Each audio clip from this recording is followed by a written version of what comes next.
Okay. The rain has more or less stopped, which is good, and that means I can actually focus now on talking at you. So, hopefully my phone doesn't fall and, get stuck underneath the pedals while I'm driving, because that would be bad.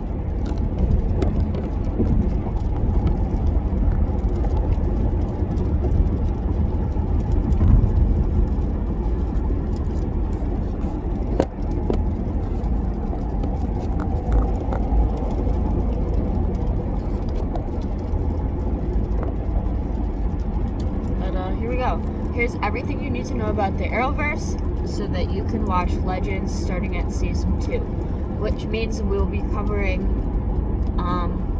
Arrow roughly seasons 1 through 5, and The Flash seasons 1 through 4-ish, and Supergirl seasons 1 through I think 3, and then maybe a brief overview of everything that happens after Legends starts in relation to the other shows, because that's kind of important, but it also kind of comes up later in Legends, so you don't really want to spoil it. Okay, so we start with Arrow. And Arrow is about 20-something-year-old billionaire playboy Oliver Queen, who was kind of an asshole jerk, and then he got stuck on an island for 5 years, and it turned him into a slightly better person, kind of. But basically, Arrow starts off telling you a little bit of the backstory about Oliver and this whole situation he's kind of found himself in with the island and everything. So, Oliver's family is super rich. They own a company called Queen Consolidated. He has a dad, a mom, and a little sister named Thea. She comes in later.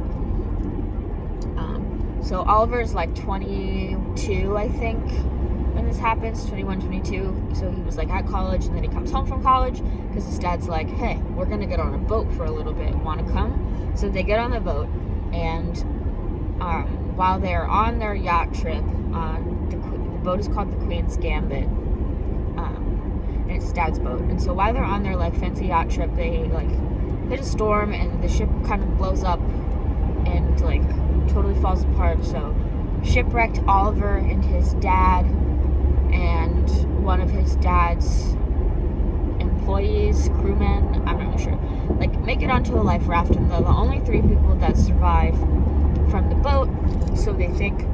And so they're on this life raft, and then Oliver's dad is like, hey, we're not going to be able to survive because we can't handle it.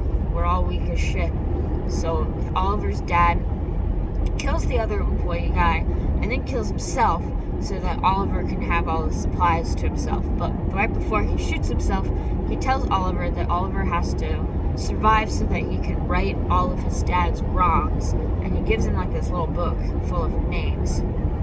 Maybe Oliver makes the book of names. Either way, there's a book of names. So Oliver then manages to get shipwrecked onto this island that we later find out is called Lian-Yu. And he spends 5 years more or less on this island. So the way the show kind of is told is it intercuts back and forth between Oliver in present day and telling the story of what happens to Oliver during these 5 years that he's missing, presumed dead. So the show really starts because Oliver isn't dead. Everyone just thought he was. So he shows back up after 5 years of being missing in Star City. Well, it's called Starling City at the beginning, but they later changed the name in season 3. So Starling City, which is loosely based on the geographical location of Seattle, kind of. That's not important except that it's always dark and rainy. So Seattle-esque. So Oliver shows back up in Star City, and everything kind of goes to shit because obviously he was presumed dead for 5 years, and he just kind of appears out of nowhere. And everything in the city has also been kind of a mess. His mom got remarried to this guy named Walter, who's kind of a dick. His sister got super into drinking and drugs. His family's company has been being run by Walter and his mom, and it's, not doing so hot. So Oliver shows back up, and he has this kind of personal vendetta against all of these crime lords within his city. And so that's where the book comes in, and he has this book of names, and he decides that he's going to become a vigilante using everything that he learned in the 5 years he was not dead on the island to right his father's wrongs and kind of, help save his city.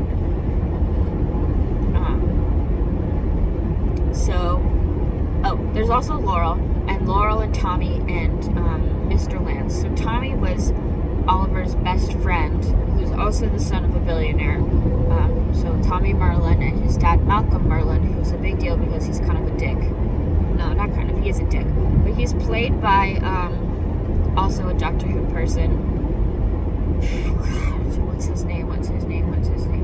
The famous one, the one who played Jack, what's his face? With David Tennant. The face of bow guy.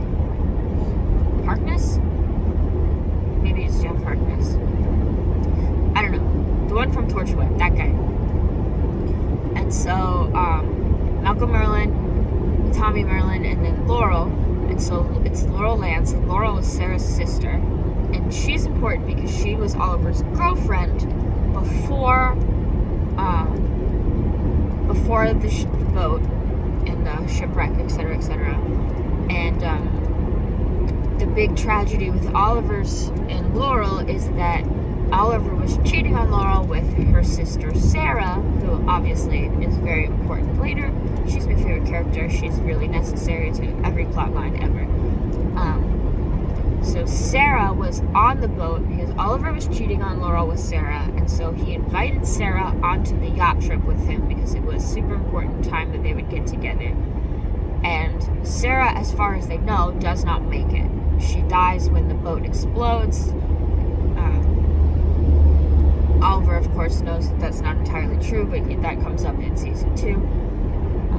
So Sarah's dead, which means Oliver and Laurel are now enemies because Laurel hates Oliver, and Laurel's dad, Quentin Lance, he's a police detective, also hates Oliver very much for killing his daughter, as I feel like is valid. It's pretty valid. I think you're allowed to hate some guy who gets your daughter killed for no reason. Anyway, it's important to note that Oliver and Sarah and Laurel were all kind of like total floozies, and they all kind of sucked as people way back before the boat happened, and so theoretically the shipwreck and boat makes them into better versions of themselves. If vigilante assassins is a better version of yourself. Okay, so Oliver shows back up in the city. Everyone's super worried about him because he was gone for 5 years and he won't tell anybody what happened, and as far as they know, he was marooned on this island alone for 5 years until someone finally came to rescue him. That, of course, is not entirely true, because while Oliver was on the island for that first year, he meets this guy and his daughter and these kind of criminal guys who are doing something on the island. And so the guy, whose name I don't remember, he wears a green hood, and he teaches Oliver how to fight and how to survive on the island and keeps him alive, and then they save his daughter together, and they both die later. 100% dead. Very, very dead. And so Oliver has to bury them on the island, which is sad. But he keeps the green hood, which is what he starts wearing when he starts walking around in the Starling City as the vigilante, just known as, at first, the Hood. He doesn't get known as Green Arrow until later. So the Hood starts going around Star City at night and murdering people who are part of his father's criminal mastermind gang. And he's trying to save his city. That's his catchphrase is, you have failed this city, and then he kills you. So he's not a very good hero yet, because he's kind of just murdering people in cold blood for things that they did in the past, and he doesn't really give them a good shot at being real people or making amends or anything. He's just kind of killing everybody. So then we meet John, and John Diggle is Oliver's soon-to-be best friend, but he gets assigned to Oliver by Oliver's mom, Moira, to be his security guard and to take care of him and drive him around and basically just be his bodyguard at all times while he's getting used to being back in Starling, because people are pissed and they don't like the queens because the queens are rich and hate everybody. So John then later gets roped into all of this vigilante business because obviously Oliver keeps randomly disappearing, and John's kind of okay. why. And so John eventually figures out about that Oliver's the Hood, and so then they kind of decide to work together, and they have a secret lair that's built underneath a bar, which Oliver buys, and so he owns his bar, and then he has his secret lair underneath. So then we meet Felicity, and she's super important because she's like the genius she's the genius of the group. She's the girl in the chair. She's got all the brains. So my phone insists that, but I hate this road. 95 is absolutely a nightmare most of the time.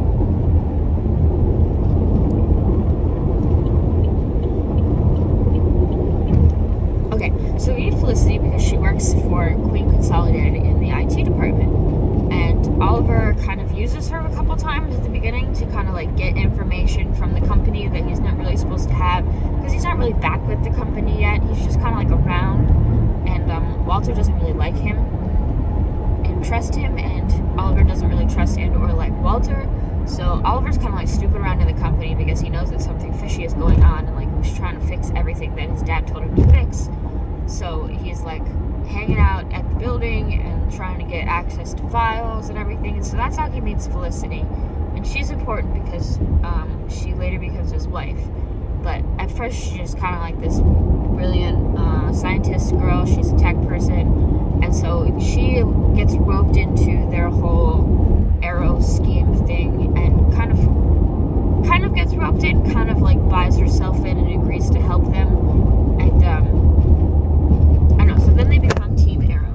And Team Arrow at first is just John, Felicity, and Oliver. And they run around the city and they do stuff, and Felicity and John together kind of try to convince Oliver to stop just like murdering people in cold blood. And eventually it works, and he becomes a slightly better, more evolved human being. So season 1 is all about Oliver's first year on the island, which is him learning how to be a real person and fight stuff. And also it's about this thing called the Undertaking, which is Malcolm Merlin's evil bitchy plan to destroy this part of the city known as the Glades, which is kind of like the slums of Starling City. So a lot of the poor people live in the Glades, and it's kind of like a not so hot place, but it's also like big in the criminal world. So Malcolm Merlin, who's kind of a dick, shows up and is like this big hotshot guy in Starling City. You know, he's super important. He's Tommy's dad, so he's known Oliver since he was a kid. And I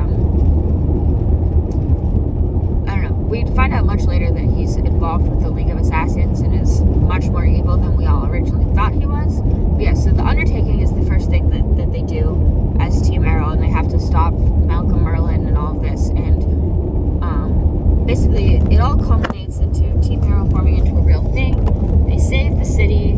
They mostly stop the Glades from being destroyed.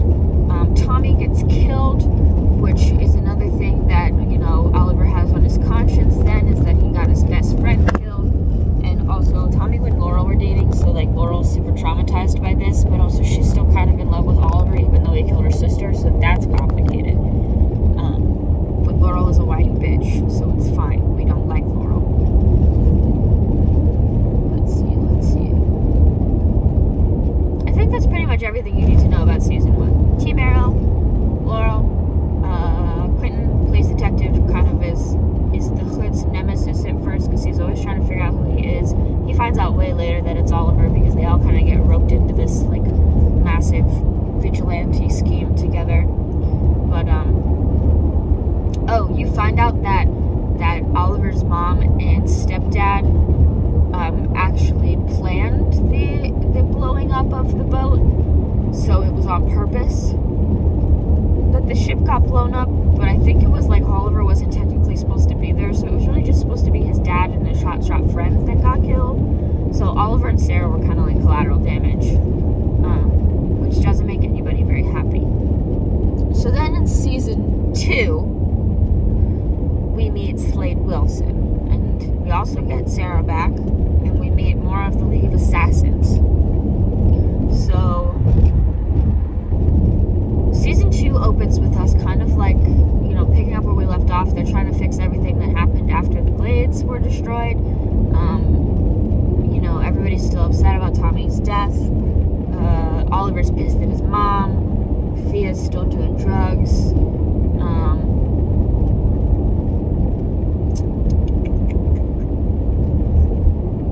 So season 2 really starts because Sarah shows up in Star City. And Sarah's supposed to be dead. Everyone thinks Sarah is dead, and she doesn't actually show up as herself. She shows up as this random vigilante called the Black Canary. And she wears like a platinum blonde wig and a skin-tight black suit. And it's all around pretty cool, badass. And she has this little partner. Her name is Cindy, but she goes by Sin. She's from the Glades. And Sarah and Sin are like doing their own vigilante thing in Starling City. Sarah's not supposed to be there because she was given direct orders from Ra's al Ghul to never, ever, ever, ever, ever go back to Starling City. But she kind of just like after 6 years couldn't really help herself. So this season also goes back and forth between Oliver and present day and the island. So on the island in season 2, Oliver meets Slade Wilson, who crashes a plane and ends up on the island, and they're all kind of monster. Slade's not a bad guy at first, but he kind of goes a little crazy. And we also meet this guy named Iroh. So Iroh has a boat, and Iroh shows up at Lianyu with his boat, and his boat is full of criminals, and one of the people who just so happens to be on his boat is Sarah Lance, who everybody thought, or at least Oliver thought, was dead up to this point. And it's been about a year of Sarah being on the boat with Iroh, who's kind of like this crazy mad scientist guy, and he's super mean and we don't like him, and basically he treats Sarah as a sex slave, which is, all around not great for Sarah, and she's like super traumatized about this. So Iroh's the bad guy when they're on the island in season 2. So after Sarah kind of escapes and Oliver finds out that she's alive, she kind of joins up with Oliver and Slade Wilson, and they take Iroh down together, because he's trying to like do all this weird experimentation shit and turn himself into a superhuman, which goes poorly because Slade gets exposed to it, and that's what makes him go kind of crazy. And their whole storyline ends with a giant fight on the boat, and then the boat gets sunk, and Sarah gets swept back out to sea. And so once again, Oliver thinks she's dead. But instead, Sarah gets found by Nissa al Ghul, who's the daughter of Ra's al Ghul and the princess of the League of Assassins. So Sarah gets found by the League of Assassins. She gets taken back to Nanda Parbat to get trained in the League of Assassins. And she becomes an assassin, obviously. She's super successful. She's a great assassin. And her name is Taher al-Safar, which means the canary. And that kind of ties into the fact that right before Nissa finds her, she's like dying on this door floating in the middle of the ocean, and there's a bird that shows up, and it's a canary, and then Nissa finds her. So she's Taher al-Safar, the canary, and that's what they call her in the League. So Sarah shows back up in Star City, and she's doing her own vigilante thing, and it takes Oliver a hot second, but he eventually figures out that it is in fact Sarah, and she is alive. And then they kind of like have a small rekindling of romance for a hot second, which is weird. But Sarah sleeps with everybody. That's kind of like her character at first until she meets Ava. So it kind of fits. Oliver's is still a dick, so it also kind of fits with that. And he and Felicity aren't like a thing yet, so that still fits. Felicity also kind of has a thing for Sarah, but it doesn't actually go anywhere because they were afraid to have actual gay characters at first. Plus, Felicity was destined to be with Oliver kind of from the beginning, so it was never really going to work out between Sarah and Felicity. So Sarah joins up with Team Arrow to help fight Slade Wilson, who's come back to Starling City to get his revenge and blah blah blah. And he wears this creepy face mask that's like half orange and half black, and it looks like the hockey mask, like Mike Myers. No, not Mike Myers, like the hockey mask guy from Chainsaw Massacre.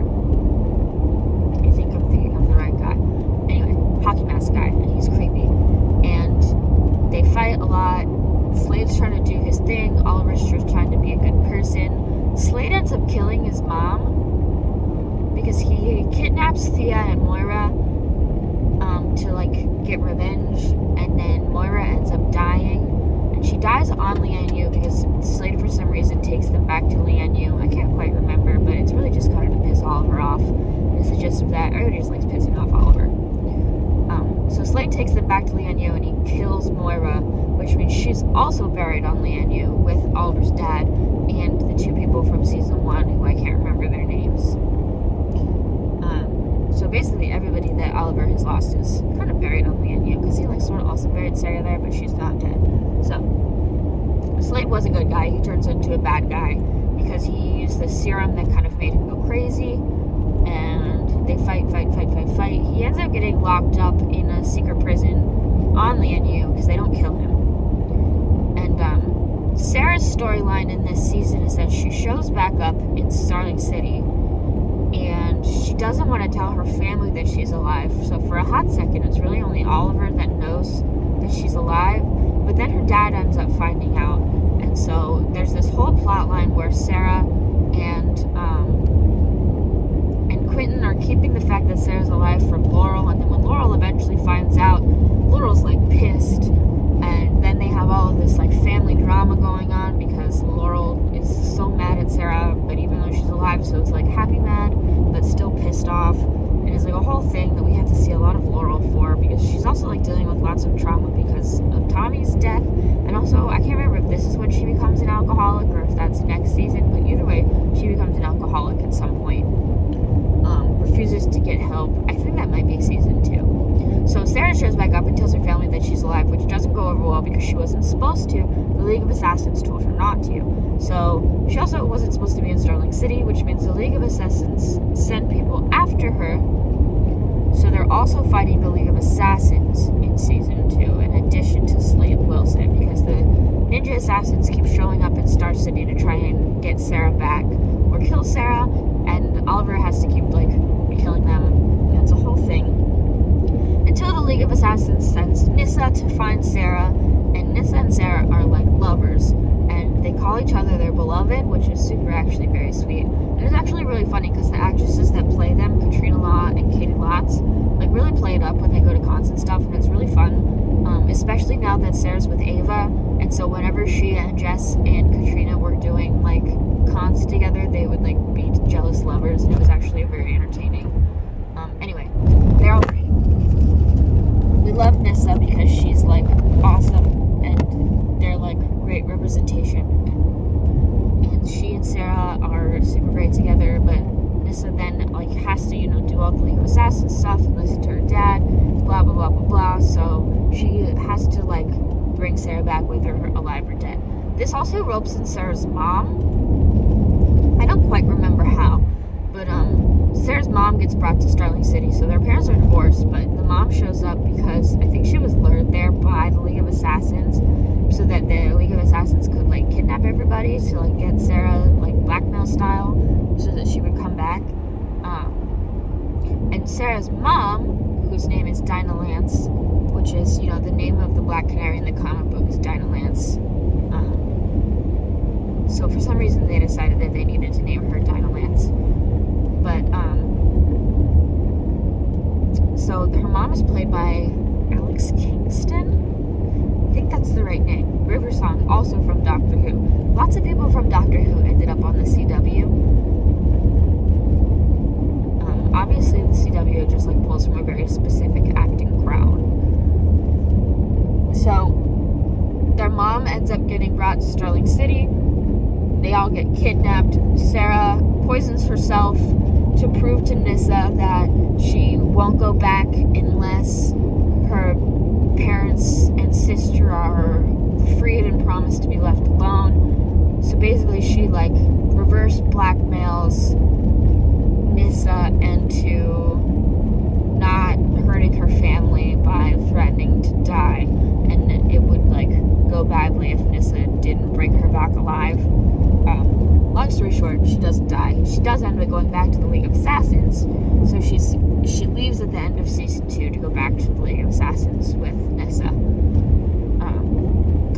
After they fight Slade and all that stuff happens. So season 2 is also when we first meet Barry. So Barry Allen, who's the Flash, comes in season 2 on like a police trip to Starling City, because Barry Allen is a forensic scientist with the Central City Police. And Central City, I think, is supposed to be based somewhere in California. It's like kind of LA, but kind of not LA. So something like that. So they're on the same coast, but they're not like right next to each other. So Barry meets Oliver and Felicity. This is before he becomes the Flash, which is important, because this is how they introduced him to everyone after they announced that they were going to be making a Flash TV show. They bring him onto Arrow and they introduced his character, and Oliver gets like really fucking jealous because Barry and Felicity kind of have like this cute little thing for a hot second, since they're both like cute little nerds and stuff. So they have like a little thing, and then at the end of that whole thing, Barry goes home, and it's like a whole lead up to the fact that the Flash was releasing later that same year. So Barry shows up. Grant Gustin. Oh, I just passed a car that had a bunch of carnival rides on it. So creepy. Okay, so season 2, blah blah blah. Sarah goes back with Nissa to the League of Assassins. They save the city again from Slade Wilson. Slade gets locked in prison.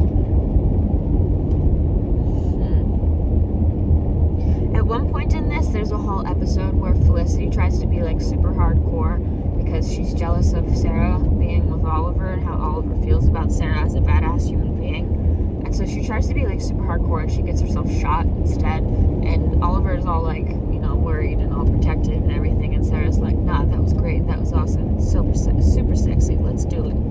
And so it's like a whole thing between them where Felicity has to like find her true self and realize she's not cut out to be a vigilante like in the field. So she goes back to like being in her chair, hiding away. Okay, so that's kind of everything you need to know about season 2. Slade Wilson, Sarah, League of Assassins. The League of Assassins becomes a really big thing in season 3. God, who is the bad guy in season 3?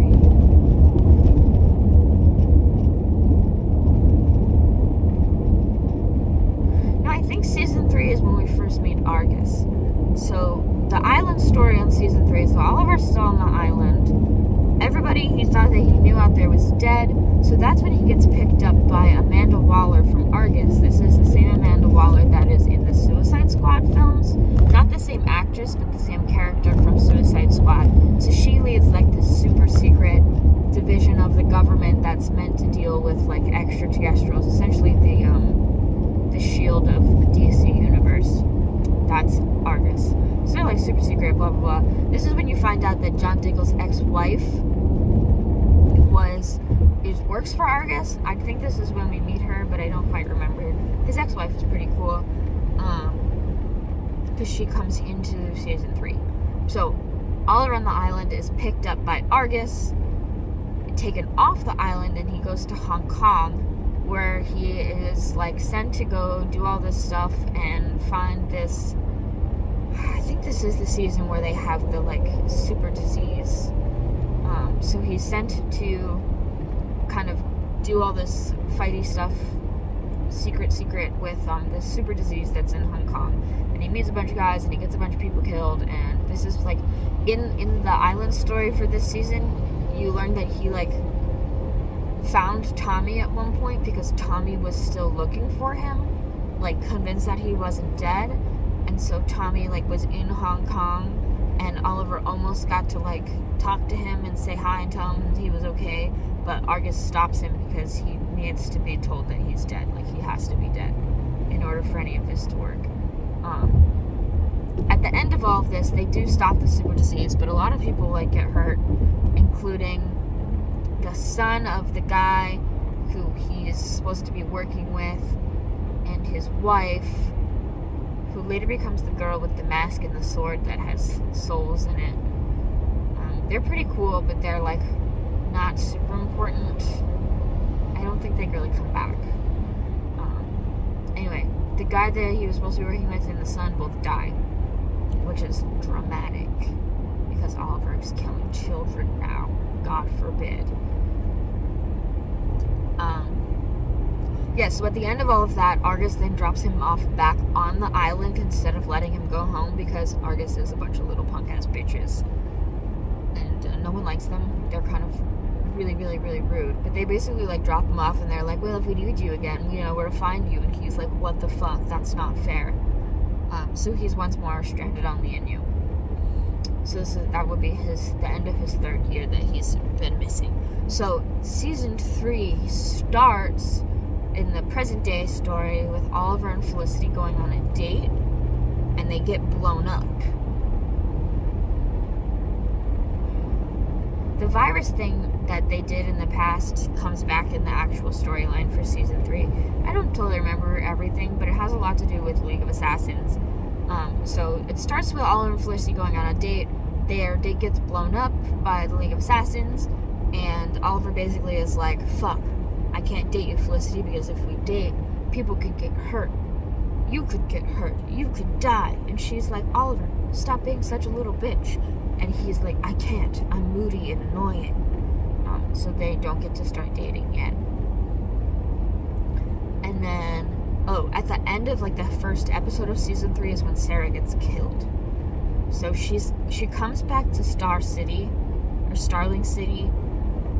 and she's, like, meets up with Laurel, and she's in her Black Canary costume, and they, like, have a little chat and, like, catch up, and then Sarah leaves, but she doesn't make it very far because she's on this roof, and Laurel's, like, starting to walk away, and so Sarah's on the roof, and she gets shot 3 times by an arrow, which is, you know, obviously Oliver's signature weapon, and she falls off the roof and dies. So season 3 starts with Sarah dying, and it's super sad.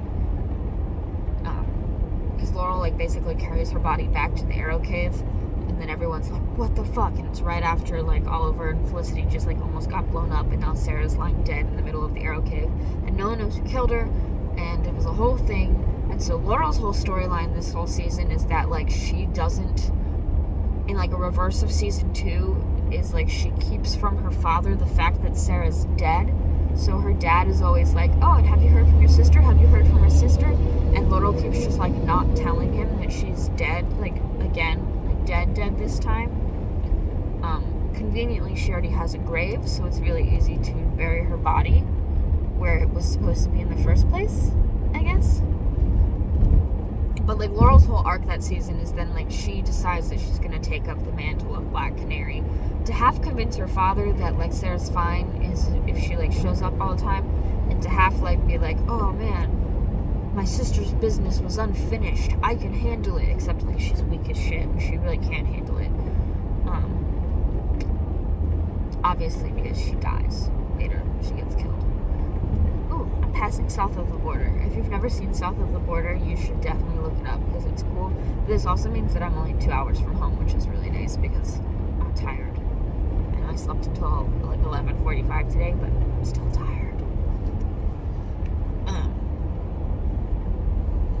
Okay, so season 3 for Oliver has a lot to do with the League of Assassins, because, you know, we met them in season 2, but they weren't, like, a big deal yet. But in season 3, they decide that they want to be a big deal. So they come to Star City to convince Oliver that he has to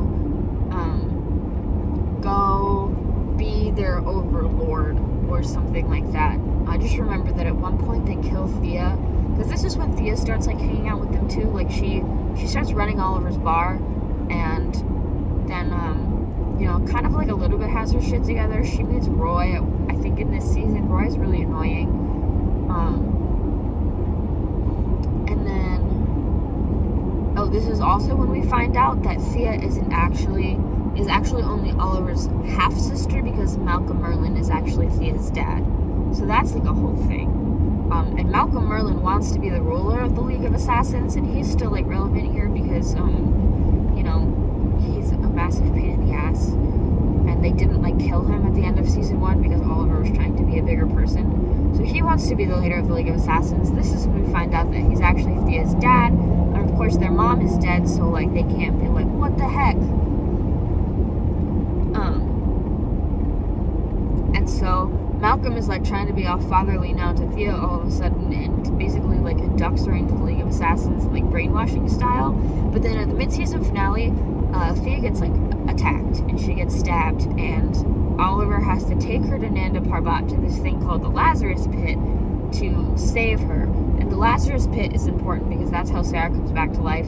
And it's basically like this magic healing water, and it can heal wounds, and it's how Ra's al Ghul, he's the leader of the League of Assassins, so the Lazarus Pit is how he kind of like maintains his immortality in a way. He's not like technically, he's not invulnerable, he can still die and be hurt and everything, but he is immortal in the sense that he uses the magic of the Lazarus Pit to keep himself from aging, essentially. And so Oliver has to take Thea to the League of Assassins in Nanda Parbat to try to save her. And we don't like Nanda Parbat because it's kind of creepy, but Nyssa comes back into play. Oliver and Nyssa at some point are forced to get married. Nyssa also has to find out that Sarah's dead, which is super tragic because none of them know who killed her. We know who kills her because it was Thea. But brainwashed Thea, that's important. Brainwashed Thea. Thea doesn't know that she killed Sarah. It's a lot. So they're in Nanda Parbat. Oliver gets like roped into doing this whole like, prove himself worthy to save his sister thing, and he has to like climb an ice mountain. And of course Felicity's like pissed at him about this because Oliver's supposed to be like taking care of himself and not like throwing himself into harm's way every 5 seconds. And he's like, this is why we can never be in love, because I can't promise you that I'll survive and I can't keep you safe. And she's like, fuck that, Oliver, kiss me. One point they do. But this season is also when we meet Ray. And Ray Palmer like crashes in and he buys out Oliver's company. So in season 2, Oliver was like in charge of his company, but he was doing a really bad job. So in season 3, Ray Palmer comes in and buys out Oliver's company and has all of these big dreams on how to like fix the city and save everything because his wife, Anna, was murdered in the Glades, just like casually stabbed. And so Ray has this whole like vendetta complex as well, where he's trying to like figure out how to stop other people from having the same thing happen to them that happened to him. And he uses technology to do that because he's kind of a genius. So he's like the billionaire nice guy to Oliver's billionaire playboy in a way, and we like Ray Palmer because he's genuinely a good person. So he and Felicity start working together because, of course, Ray buys out the company, but he keeps Felicity because she's like super useful and we like her. And so they kind of start having a thing together, which becomes important because she like totally uses him later in order to have access to the Atom suit, which is how she saves Oliver from being murdered by Ra's al Ghul. Whew, there's lots of characters. It's a lot of characters. Okay, yeah. So Oliver gets roped into doing all of this shit in Nanda Parbat, and he like goes through all of these trials, and they do save Thea, and so she's fine. But she also like goes through all of this shit, and she gets trained by the League of Assassins and her father and all of that and everything. She's like kind of annoying. She's whiny. She's whiny like Laurel is whiny, but like even more annoying. She wants to hang out with the big kids, but they don't want her around. She becomes like her own superhero. They call her Speedy. She wears red. But she becomes Speedy after Roy becomes part of the team, which I think is also in season 3. And so Roy is like this criminal pickpocket from the Glades that they kind of just like adopt into their gang, and he learns how to fight and shoot arrows, and he dies at one point and then comes back to life with the Lazarus Pit and has this whole bloodlust thing. But I think it was after they did it to Sarah. So Oliver has to go do all this stuff in the League of Assassins to save Sarah. He has to get married to Nyssa, which is like a whole thing. Obviously, Nyssa's pissed at him for getting Sarah killed. And Oliver obviously doesn't want to do that because he's in love with Felicity, so he really doesn't like want to marry Nyssa in the League of Assassins, but it's like a thing. Like they're basically guilt-tripped into doing it because Ra's al Ghul is in charge and he can kill them if they don't. So then Oliver eventually gets to go back to Starling City, and everyone's still kind of pissed off at him. Sarah's still dead. Laura's still going crazy. Felicity and Ray are like broing it up in their tech empire. And then it all ends because Ra's al Ghul and the League of Assassins come and they challenge Oliver to like a battle to the death, and Felicity ends up saving him using Ray's Atom suit. And that's kind of how all that wraps up. So season 3 of Arrow coincides with season 1 of The Flash, which is when we first meet Barry Allen and his whole group of problematic faves. And so the story for the first season of The Flash is really Barry Allen's origin story. And so, I mean, it's The Flash's origin story, but you need to know Barry Allen's origin story first. So Barry Allen was traumatized in his youth because his mom was killed when he was 10, and his dad got blamed for it. So his dad gets sent to prison. The prison is called Iron Heights. They go there a lot. And so his dad is sent to prison for killing his mom, but his dad did not kill his mom. His mom was killed by the Reverse Flash, aka Eobard Thawne, who is the villain that we have been seeing in season 2 of Legends. He wears the yellow and the red suit, Reverse Flash. And he's time traveled back from the future, but he originally time travels back to the past because he's pissed off about something, and so he kills Barry's mom, essentially creating the Flash. I can't remember if he does that on purpose or not. I think it's not on purpose. I think Barry Allen in the future does something to piss him off, and so Eobard Thawne goes back to the past and kills Barry's mom, and then it's like a whole thing. It's like a weird time loop. So Barry, when he's 10, loses both of his parents, and he goes to live with Joe West, and his daughter Iris, and Iris is his best friend at school. So Joe kind of takes Barry in and raises him alongside Iris, so they're siblings, but also best friends, but also Barry's in love with her, kind of a deal. It's a little weird, but not weird because it's not they're actually related. So Joe is a police officer. Barry works at the forensics lab at the police station. He's kind of a bumbling idiot type at first. He's not very cool, he's not suave, he's not charming. I mean, he's charming, he's Grant Gustin. It's pretty charming. But bumbling idiot could never get the girl. Iris is a journalist. She's dating Eddie Thawne, who is Eobard Thawne's ancestor, and he becomes important because he kills himself to stop the Reverse Flash later. So Barry gets his powers because of this thing called the particle accelerator at Star Labs. And so Star Labs is run by this guy named Harrison Wells, and Harrison Wells is a huge dick. He's such a jerk. We really don't like him. But he's important because there's 7,000 versions of him, and he's from an alternate Earth, and then he comes to this Earth and gets stuck and blah blah blah blah blah. It's a whole thing. So Harrison Wells runs Star Labs, and he's building this giant particle accelerator thing. And on the night that they're turning it on for the first time to test it, it gets struck by lightning, and then it explodes, and so Barry gets caught. Well, no, the particle accelerator explodes, and so it sends out this wave of energy all over the city. And then at the same time that happens, Barry gets struck by lightning and goes into a coma for a hot couple of months, maybe a year.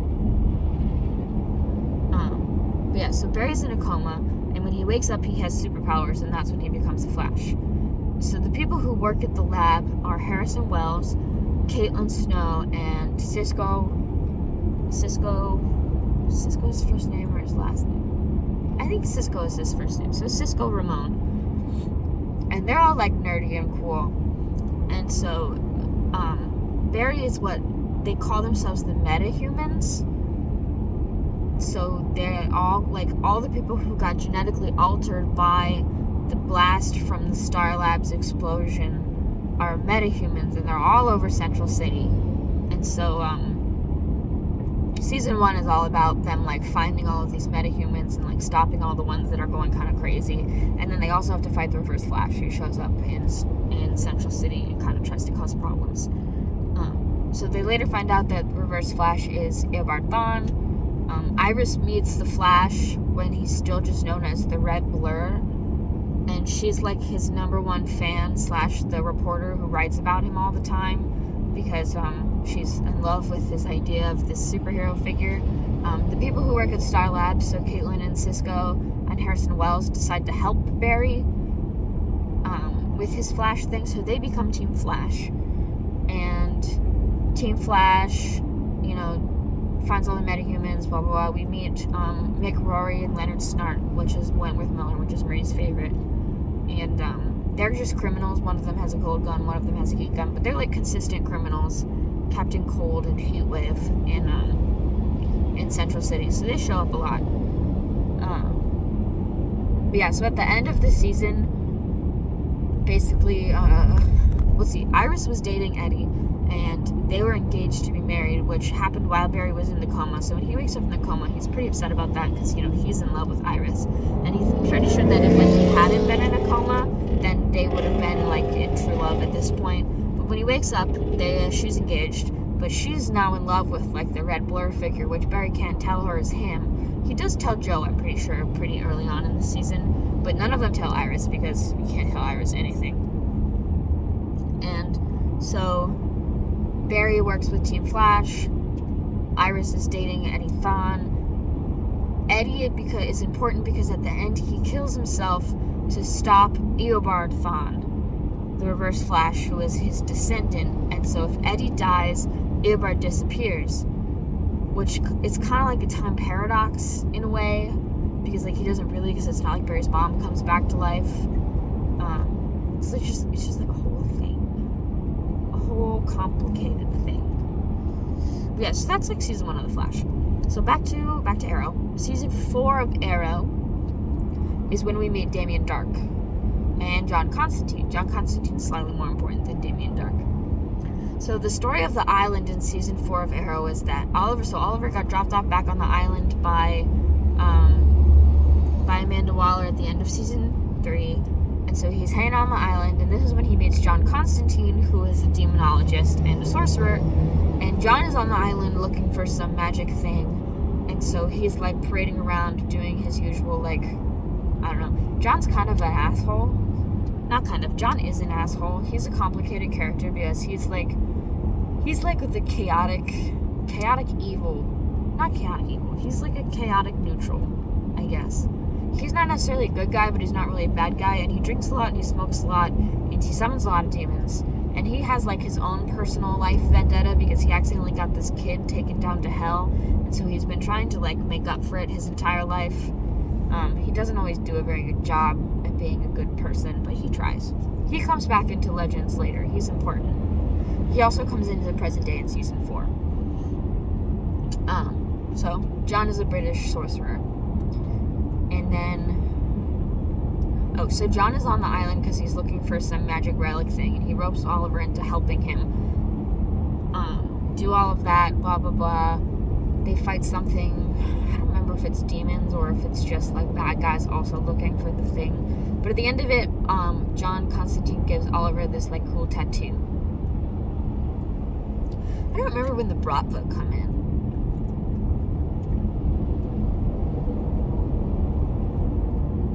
The Bratva is like a Russian mob group that Oliver befriends at some point. Maybe that's season 5.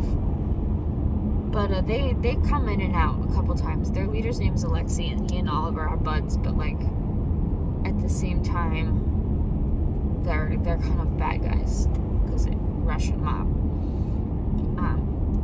Okay, so in season 4, that's when we meet Damien Dark, and Damien Dark has come to Star City to ruin everything and destroy the world. And so Damien Dark has a wife and a daughter, and they're important because the wife gets killed and the daughter becomes a demon conduit. And the daughter's name is Nora, and the wife, I don't remember her name, but she dies because of Oliver. Oliver kills her. So Damien Dark has like this whole plan to like save the city by building, essentially, he calls it the Ark, but it's essentially like a miniature world underneath the world. Like if you think of the Truman Show where they have like their little bubble world, that's what Damien Dark is trying to build. So he wants to like destroy everything, but then also save like the select few people that he likes. Obviously, some people do not like that he's trying to do that, but he's also into magic, and he's very much a bad guy.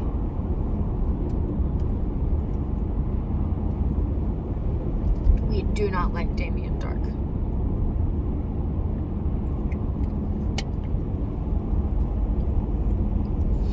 Okay, so for Oliver at the beginning of season 4, he and Felicity are finally like dating for real. Ray has gone missing. They don't know where he is. They find him later in the season. It turns out he just got like stuck being shrunk because he was doing a bunch of experimenting, and then he blew up his lab at his building, and everyone thought he was dead, but really he just disappeared because he shrunk himself. It takes them a while to find him, but eventually they do, and they fix it, and so that's Ray the Atom Suit.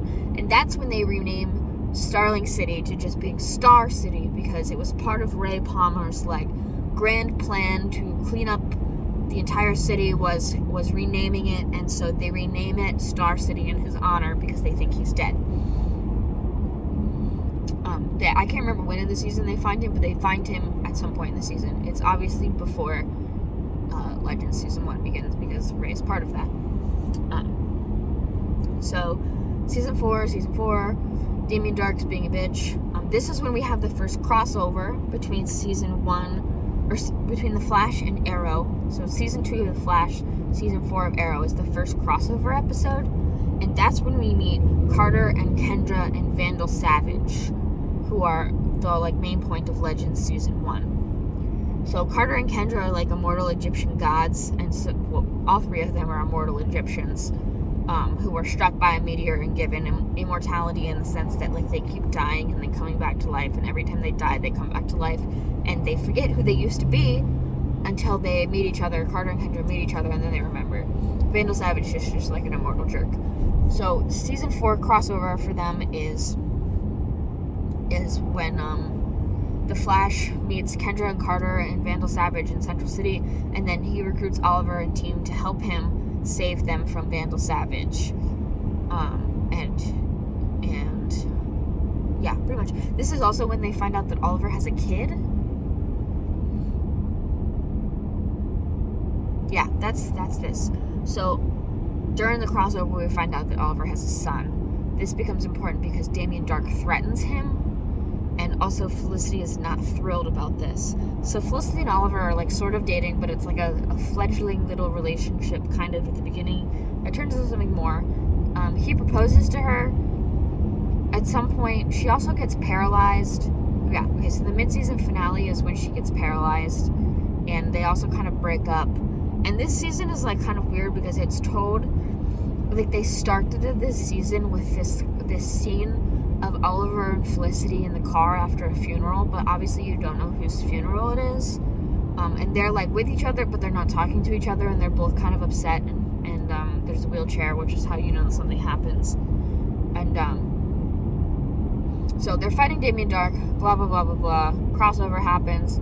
Felicity finds out that Oliver has a kid. This causes lots of problems between them because Felicity doesn't think that Oliver trusts her, which, you know, is probably fair because Oliver has trust issues. Definitely has trust issues. His son's name is William. William becomes important in like season 7 and 8 and 6, 7, 8. Is when William like is like a real thing and matters a lot.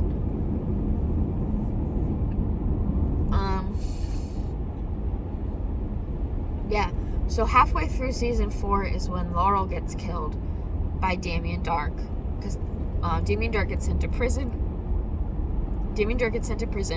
And then he escapes, and he's got magic, so he's hard to fight. And Laurel has been playing around as being Black Canary for a while, and still isn't really good at it because she's kind of just a sucky person in general. And so she gets herself killed in this massive prison breakout fight. And so that's the funeral that they were at, in that kind of opening scene that they keep going back to is Laurel's funeral. And so Laurel's like storyline at the beginning of season 4, and where John Constantine comes back in, is that they learn about the Lazarus Pit after Oliver used it in season 3. So Laurel kind of like goes behind everybody's backs and digs up Sarah's body and takes it to Nanda Parbat, and she and Nyssa kind of conspire with each other. She and Nyssa are like sort of friends, I think, at this point. They have like a weird relationship that they build, I'm pretty sure, during this season, as like, her sister's ex-lover and her lover's ex-sister kind of thing. Sarah's dead until they take her to the Lazarus Pit and they throw her in, and then she comes back to life. But because she's been dead for a while, she comes back as kind of just like this empty vessel of a person, and she has this thing called bloodlust, which plays into her character a lot in season 1 of Legends, because she's kind of like a monster. She's a monster. So when she comes out of the pit, she's kind of just like this uncontrollable feral creature in a way, and she has this like undeniable thirst for, not necessarily death, but it's kind of for revenge. And so she keeps, like, Laurel basically takes her home and locks her up in a basement, but she's like not like a real person, like she can't be reasoned with at all. So she like keeps trying to like escape to kill people, and she's trying to kill people who all look like Thea, which is how they find out that like Thea was the one who killed Sarah in the first place. But in order to fix the bloodlust, they call in the favor for John Constantine to come, and John does this whole ritual thing where Oliver and Laurel have to go into like the demon realm, and they have to find and save Sarah's soul. So she gets her soul back, and then she comes back to being like a mostly real person, but she still has the bloodlust, and it's like a whole thing because it's not easy for her to control it, because she's just like generally angry. Can you blame her? She's generally angry.